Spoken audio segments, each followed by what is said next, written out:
রাত ৯টা বাজে। শুভ্রা মাত্র রুমে ঢুকল। সকালে বাসায় ফেরার পর ওর কাজিনদের খুশিতে কেক কাটা, তারপর শুরু হলো ওদের হুইচুই, আড্ডা, খাওয়া দাওয়া, নাচানাচি পর্ব। এসব শেষ করে শুভ্রা এখন খুব ক্লান্ত। পড়ার জন্য একটা বই হাতে নিয়েছে, অমনি ফোন এলো শিশিরের। বাসায় ফেরার পর শুভ্রা ফোন দেয়নি, তাই শিশিরও দেয়নি। এখন ফোন ধরে কি বলবে বুঝতে পারছে না, তাও রিসিভ করল। হ্যালো, কি করছো? তেমন কিছু না। ডিনার করেছ? তাহলে আর রাত করো না, ঘুমিয়ে পড়ো। সকালে ক্লাস তোমার? আমি সময় মতো চলে আসব। আচ্ছা। উত্তরের অপেক্ষা না করে ফোন রেখে দিল শিশির। কেটে যাওয়ার পর শুভার মনে হল শিশির সকালে একসাথে ব্রেকফাস্ট করবে বলেছিল, কিন্তু করা হয়নি। ওর যা স্বভাব, এখনও কিছু খেয়েছে কি? জিজ্ঞেস করা কি উচিত ছিল? সকালের ঘটনার জন্য সরি বলতে পারত, কিন্তু বলেনি শুভ্রা। কারণ এসব অনুতপ্ত হওয়ার অনুভূতিগুলো মন থেকে আসা প্রয়োজন। এই জোর করে বেঁধে রাখা সম্পর্কে শিশিরের জন্য শুভ্রার মন থেকে কোনো অনুভূতিই আসে না। হ্যাঁ, জোর করে বেঁধে রাখাই তো। তার কারণ শুভ্রা ভালোভাবেই জানে যে শিশির তার কাছে কি চাইছে, আর সেটা পাওয়ার পর সে আর থাকবে কিনা সেটা নিয়েও শুভ্রার অনেক সন্দেহ আছে। তাই শুভ্রা আর চাইছে না নিজে থেকে ওকে কিছু দিতে। যদি কখনো ফাঁদে পড়ে কিছু দিতে হয়, তাহলে তখন শুভ্রা আর না করবে না। শুভ্রা যেদিন রিকশায় ঘোরার কথা শুনল, সেই দিন বুঝতে পেরেছিল যে শিশিরের মনে কিছু একটা চলছে। যাক, সেই দিন ভালোই ভালোই দিন কেটে গেল, আর শিশির তেমন কিছু করতে পারল না, বা সেই সুযোগটা পায়নি।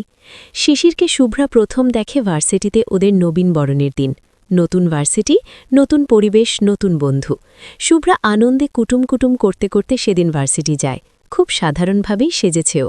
হালকা বেগুনি কালারের একটা জর্জেট শাড়ি পরেছে, লম্বা চুলগুলো একটা এলো খোপা করেছে, মুখে হালকা পাউডার আর আইলাইনার আর লিপস্টিক, ব্যাস। কিন্তু ক্যাম্পাসের হলরুমে ঢোকার পর ওর মনে হচ্ছে ও বিশাল ভুল করে ফেলেছে। আর একটু সাজা দরকার ছিল। বাকি মেয়েগুলোকে দেখে মনে হচ্ছে ওরা সব বিয়ে খেতে এসেছে। এক একজনের সাজ দেখে ওর মাথা ঘুরে যাচ্ছে। এর মধ্যে এক মেয়ে তো রীতিমতো বউয়ের সাজে এসেছে। নিজেকে ওদের মাঝে খুব বেখাপ্পা লাগছে শুভ্রার। ও চুপচাপ এক জায়গায় দাঁড়িয়ে দেখছিল, ঠিক তখনই ওর সামনে দিয়ে একটা ছেলে গেল। শুভ্রা আশ্চর্য হয়ে গেল। এ তো ছেলে না, যেন দেবদূত। শুভ্রা হাঁ করে ছেলেটার দিকে তাকিয়ে আছে। ছেলেটার মাথা ভর্তি ঘন চুল এলোমেলো হয়ে আছে। চোখ, নাক, ঠোঁট এতটাই নিখুঁত, দেখলে মনে হয় কোনো চিত্রকারের পেন্সিলে আঁকা। সবচেয়ে সুন্দর ছেলেটার খাড়া কণ্ঠক। এই খাড়া কণ্ঠকটাই যেন ছেলেটাকে আরও সুন্দর করে তুলেছে। আচ্ছা, এত সুন্দরও কি ছেলে হয়?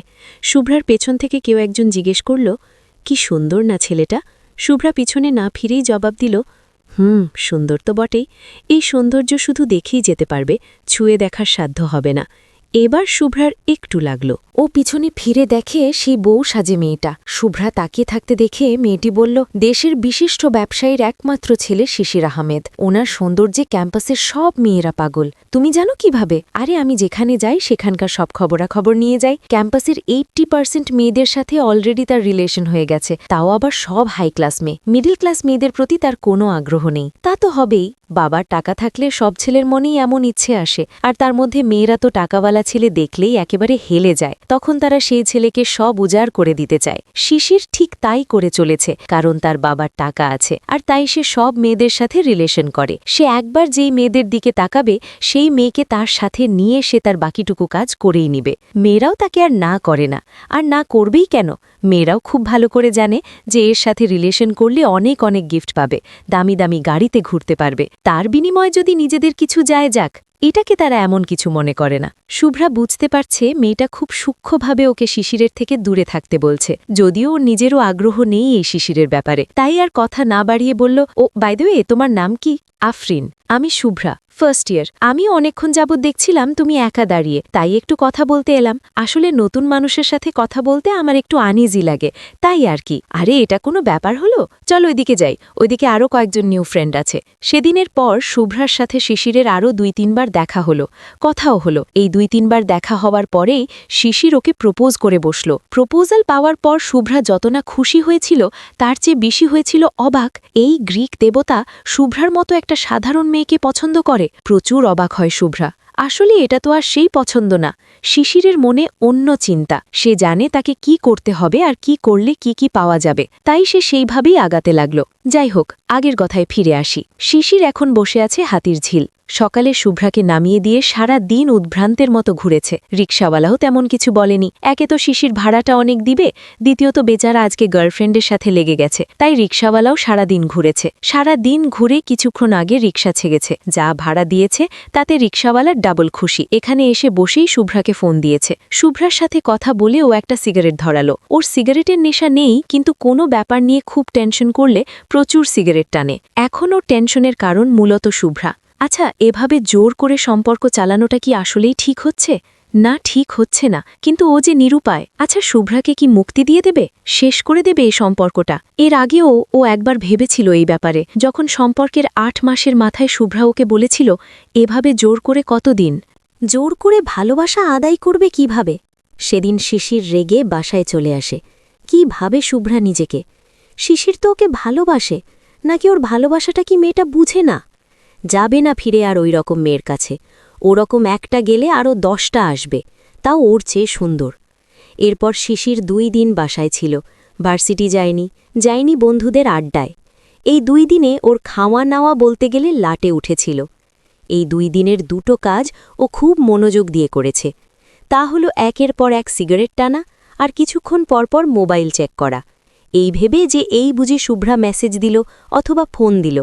যদিও শুভ্রা কোনো মেসেজ বা ফোন দেয়নি, কিন্তু 3 দিনের দিন ভোর হতে না হতে শিশির ছুটে গিয়েছিল শুভ্রার বাড়ি।